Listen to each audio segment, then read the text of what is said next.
ప్రసాద్ గారు, అదేవిధంగా రాష్ట్ర కార్యదర్శి గౌరవనీయులు శాసనసభ్యులు సాంబశివరావు గారు, అదేవిధంగా జాతీయ కార్యదర్శి నాకు అత్యంత ఆప్తులు, ఎప్పుడైనా ఏదైనా ఇబ్బంది వస్తే అన్నా అని అడిగేదానికి నారాయణ గారు, పెద్దలు మౌలానా గారు, గౌరవనీయులు సిపిఐ పార్టీ పెద్దలందరికీ, మిత్రులందరికీ, కార్యకర్తలందరికీ హృదయపూర్వకమైనటువంటి నమస్కారం. గౌరవ రెవెన్యూ శాఖ మంత్రులు శ్రీనివాస్ రెడ్డి గారిని వేదికను అలంకరించవలసిందిగా కోరుతూ ఈనాడు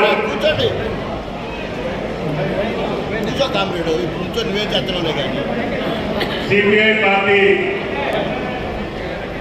పార్లమెంటరీ నియోజకవర్గ సమావేశం, దానికి మమ్మల్ని ఆహ్వానించి ఈ కార్యక్రమంలో పాల్గొనే అవకాశం ఇచ్చినటువంటి జిల్లా పార్టీకి ధన్యవాదాలు తెలియజేస్తా. నాకు చిన్నతనం నుంచే ఈ ఎర్ర జెండాలతో సావాసం తప్పలా.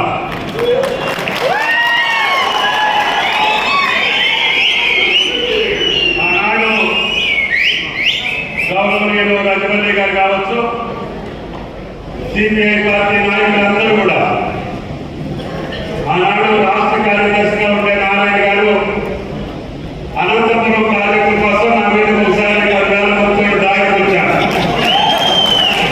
రామకృష్ణ గారు ఉండేవాడు. అదేవిధంగా పెద్ద ఆయన రాజేశ్వరరావు గారి యొక్క సహచర్యం కూడా కొంచెం గొప్ప నాకు దైవాల ఆయనతో మాట్లాడే అవకాశం వచ్చేది.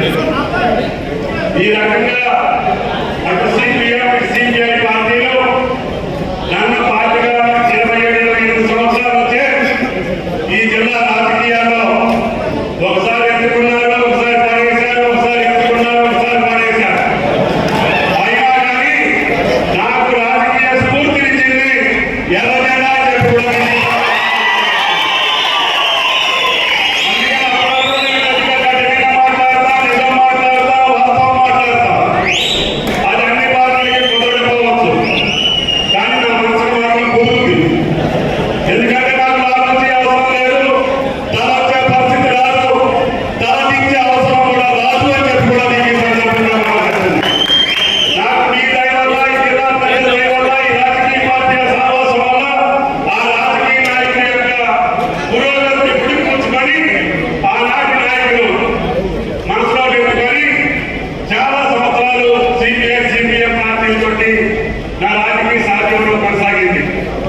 జాతీయ స్థాయిలో అందరూ కూడా ఒక మంచి లక్ష్యం కోసం ఈ యొక్క మతతత్వ పార్టీని పక్కన పెట్టాలనే సదుద్దేశంతో వామపక్షాలు కాంగ్రెస్ పార్టీని బలపరుస్తున్నాయి.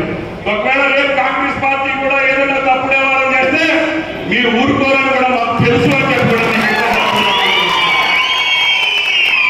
కాబట్టి ఆ గతి ఆ స్థితి నేను మట్టికి రానియను. నేను తెలిసి తప్పు చేయను. తెలవకుండా చేస్తే మీకు క్షమాపణ చెప్తా తప్ప భగవంతుడు కూడా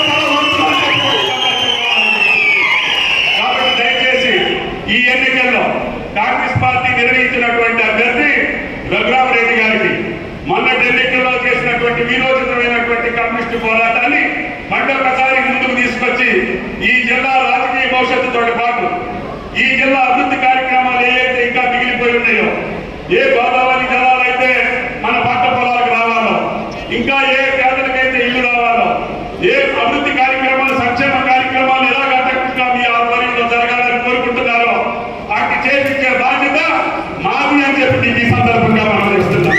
కాబట్టి దయచేసి పెద్దలు నారాయణ గారు అదేవిధంగా సాంబశివరావు గారి యొక్క డైరెక్షన్ లోనే ఈ రోజు సిపిఐ పార్టీ రాష్ట్ర వ్యాప్తంగా కాంగ్రెస్ పార్టీని బలపరుస్తుంది.